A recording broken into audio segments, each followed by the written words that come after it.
Hello there, everybody, and welcome to Record Rants. And today we are going to be listening to and reviewing a record by a little-known country group known as the Carter Family. This is a record by the Carter Family called Walk the Line. This two-sided record features probably about a good 8, 9, 10 different songs. Little known fact about the release of this record, despite the fact that it says Harmony Label right here at the top, most people don't know Harmony Label is actually kind of like an offshoot of Columbia Records. So technically this was released through Columbia Records, which a lot of vinyls and records and stuff like that were, back in the day. And so if you look at the vinyl art here, you can see 4 young women all dressed in blue. They look very cheery in appearance. I would really like to highlight, the fact that they have this it's this very light, light kind of like a sky blue, look that they're going for here on the cover. I guess the best way to explain this is it's very appropriate for the name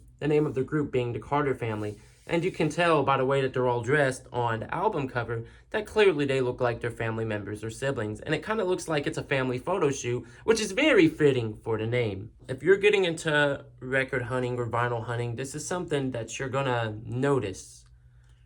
In a lot of older vinyls and a lot of older records, typically, sometimes on the inside there will be a sleeve and you'll see it on the inside sleeve. But sometimes on the actual back side of the record cover in and of itself, you'll see what appears to be adverts for other artists. And it's pretty cool because it's like you don't even have to go out of your way to try to like Google, new artists and stuff like that. It's just, you have the artist right here at the bottom that are being advertised. Like, oh, you like the Carter Family? Hey, why don't you check out this person? Or maybe this person, you might like that. So, without further ado, let's give this vinyl a spin.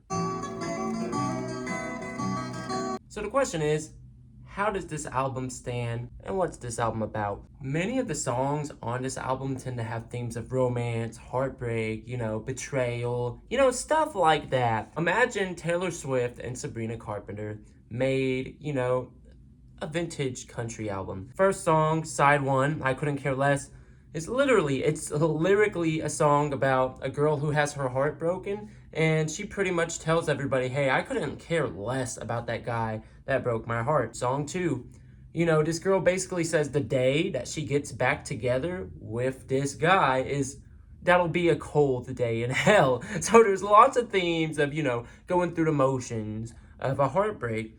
Or song 3 on side A, I think it's a very good song if you are going through a heartbreak.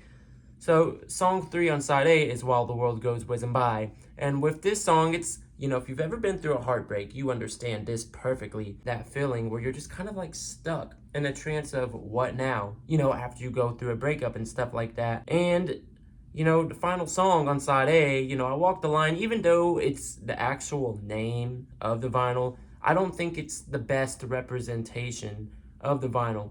I think I Walk the Line is a pretty okay song, despite it being the actual name of the vinyl. But I think the second song on side B, no, not the second song, the first song on side B, These Boots Are Made for Walking, I think that's probably a better representation of the album. Because These Boots Are Made for Walking, get this, so most of the songs on this album, bluegrass roots, country, themes of heartbreak, right? Now, what These Boots Are Made for Walking does differently, they managed to incorporate big band jazz swing into this album. And you hear this and you're like, okay, you weren't expecting that.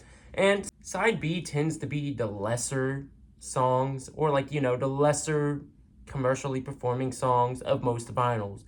But I believe, this being the first song on side B, I'm just like, why didn't they put this on side A? There's a lot of comedy here. So like, there's one song here on the album, I believe it's on side A, yeah, For Loving Me, basically where this girl in the song breaks up with this guy, breaks his heart. And in the song, she mentions how this guy keeps crying because he got his heart broken. His hearts are in shambles. And she's out here's like, hey, that's what you get for loving me. Even on side B, a lot of comedy in this country album. It'll aggravate your soul. It says, hey, a lot of men, get married in Tennessee. And the album is like, don't do that. And so there's a lot of comedy and lyrics about heartbreaks, like just funny lyrics. There's a lot of danceability. There is few songs on the album where it's a lot more laid back and stuff like that. Side B really is not the strongest on the album, but that's very typical.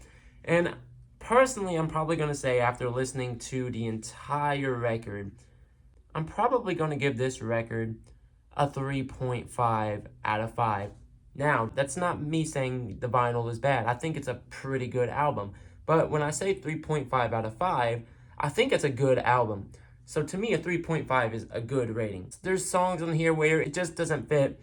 If you listen to side 1 and then go into side 2, there's a lot of themes, like I said, about heartbreak, mistrust, moving on from a breakup, stuff like that. And all of that entire theme of the vinyl carries on from side 1 into parts of side 2, and then towards the ending of side 2, it's kind of like the album forgot what its theme was. The reason why I'm giving it a 3.5 out of 5 is I feel like if they kept those songs off of side B and just went with the original songs that have those themes on side A, all the way up to It'll Aggravate Your Soul. If they got rid of the last 2 tracks on side B, I feel like this would have almost been a perfect album. I mean, it's just a great little country album in general. If you're someone going through a heartbreak and you ironically like country, give this vinyl a chance. Until next time, peace.